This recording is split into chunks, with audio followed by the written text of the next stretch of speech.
Welcome back, everyone. The study Quran normally contains relatively short notes explaining various Quranic verses, but in referencing it recently on Surah 2252, I was surprised to find the comments on the Satanic verses incident go on for paragraph after paragraph after paragraph. And in those numerous paragraphs, Muslim apologetics are on full display in all of their brilliance. The study Quran tries to show that Muhammad didn't actually recite satanic verses and that Muslims can therefore safely ignore dozens of their own sources and a dominant Muslim opinion for the first 150 years of Islam. Here's the defense of Muhammad in the study Quran I'd like to focus on in this video. The story, referring here to the Satanic verses incident, has also been attacked as incoherent on what might be called psychological grounds. The Prophet was a man known for his honesty and trustworthiness, who had, for several years before this incident occurred, along with his followers, suffered terribly for condemning the idols of the Quraysh. Their defense of Muhammad against the Satanic verses incident is interesting, because the study Quran spends about 2,000 pages relying on Muslim scholarship, but this same resource is at pains to discredit the exact same type of sources when it comes to the Satanic verses.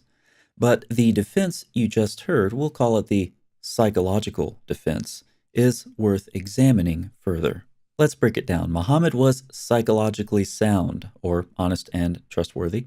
A psychologically sound prophet would not recite satanic verses. Conclusion: Muhammad did not recite satanic verses. But suppose we take issue with premise 1. Muhammad was psychologically sound.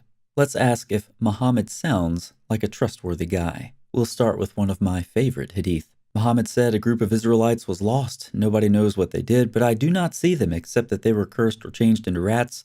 For if you put the milk of a she-camel in front of a rat, it will not drink it. But if the milk of a sheep is put in front of it, it will drink it." Allow me to summarize this very complex hadith. Rats do not like camel milk, but they do like sheep milk, which reminded Muhammad of Jews and means those rats must be transformed Jews. Just a brief side note while we're on this topic, recall, do not mix camel milk and sheep milk. Muhammad clearly said to mix camel milk and camel urine, but that's obviously if you only have a stomach ache. Let's move now from this all too brief survey of Muhammad's mammalogy with rats and camels and move on to let Muhammad dazzle us with another topic, his knowledge of herpetology. Here he tries to locate yet another group of transformed Jews by counting the fingers of a lizard. "We were in an army with the messenger of Allah. We got some lizards. I brought one to Muhammad. He took a stick and counted its fingers. He then said a group from the children of Israel was transformed into an animal of the land, and I do not know which animal it was. He did not eat it, nor did he forbid it." Apparently, this impeccable science experiment was inconclusive. The mystery remains. So far, Muhammad is getting full marks for disgraceful anti-Semitism, and he's scoring a big fat 0 in the category of establishing trustworthiness. However, it's in the area of critical thinking and consistency that his brilliance shines the brightest. Muhammad said there is no disease which is conveyed from the sick to the healthy without Allah's permission. A Bedouin stood up and said, "Then what about my camels? They are like deer on the sand, but when a mangy camel comes and mixes with them, they all get infected with mange." Muhammad defeated his argument by saying, "Then who conveyed the mange to the first one?" Did you catch the nuance in Muhammad's methodology in these last several hadith? You can possibly count the fingers on a lizard and possibly conclude it's a transformed Jew lizard, and you can certainly observe what milk rats drink and conclude they are transformed rat Jews.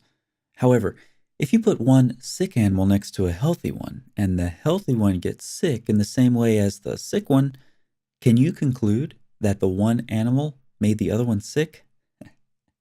Not so fast, says Muhammad.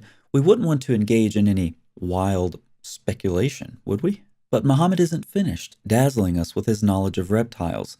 Dazzle us more, Muhammad. Muhammad said, "Verily in these houses there live snakes. So when you see one of them, make life hard for it for 3 days. And if it goes away, fine. Otherwise, kill it. For in that case, it would be a non-believer." From mammalogy to herpetology to entomology, Dr. Muhammad wants to remind you that if one fly wing gets in your drink, then dunk the whole fly into your drink, since one wing contains the disease and the other contains the cure. By the way, did you hear about the person who did not follow Muhammad's advice? That's how coronavirus started. Now let's switch topics and see what the Prophet Muhammad, eminent botanist and geologist, has to say about the last day. Muhammad said the last hour will not come unless the Muslims fight against the Jews. Oh, what a surprise. And the Muslims will kill them. Another surprise. Until the Jews would hide themselves behind a stone or a tree, and the stone or the tree would talk and say, Muslim, there's a Jew behind me, come and kill him, except for the Garkad tree, because that is a tree of the Jews. At this point, we may be tempted to think that it's just Muhammad's hatred for a specific group of people that's driving him to say things that are just so incredibly stupid. So let's switch to a topic that is not so emotionally charged, where Muhammad will be more objective. When asked about parents resembling children, eminent embryologist Dr. Muhammad replied, if a man has intercourse with his wife and discharges first, the child will resemble the father. If the woman discharges first, the child will resemble her. No, that's actually not how that works. That's not even close to how that works. But while we're on the topic of children, it's hard to imagine someone less trustworthy than a man who would have a 9-year-old playing with dolls taken off of a swing set and brought to him so that he can have intercourse with her.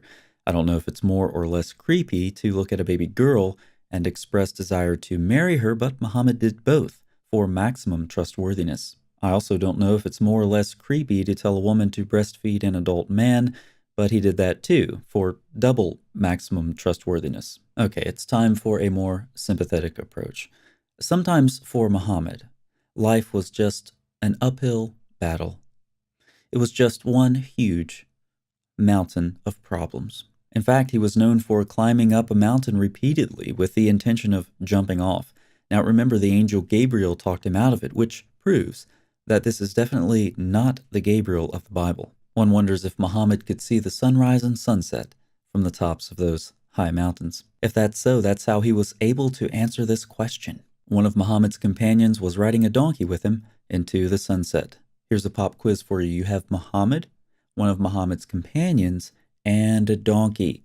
How many donkeys total do you have? Let me know in the comment section. Muhammad asked his companion, do you know where the sun sets? The companion replied, Allah and his apostle know best. By the way, whenever you hear that phrase, you know something good is coming. Muhammad responded, the sun sets in a spring of warm water.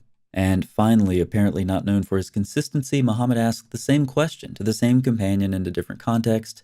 The companion responded with the same key phrase, Allah and his apostle know best, at which point Muhammad clarified the sun sets under the throne of Allah. I don't know about you, but when I look at Muhammad's knowledge of mammalogy, herpetology, entomology, botany, geology, solar physics, camel milk, camel urine, contagious disease, Jew-hating talking rocks and trees, transformed Jew rats, unbelieving snakes, children resembling their parents, not to mention him having intercourse with a child, endorsing adult breastfeeding, and, oh yeah, almost base jumping off of a mountain with no parachute multiple times.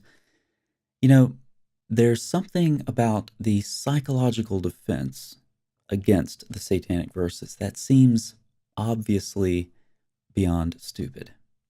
Agree or not? Let me know in the comments section. Thanks so much for watching. I'll see you next time.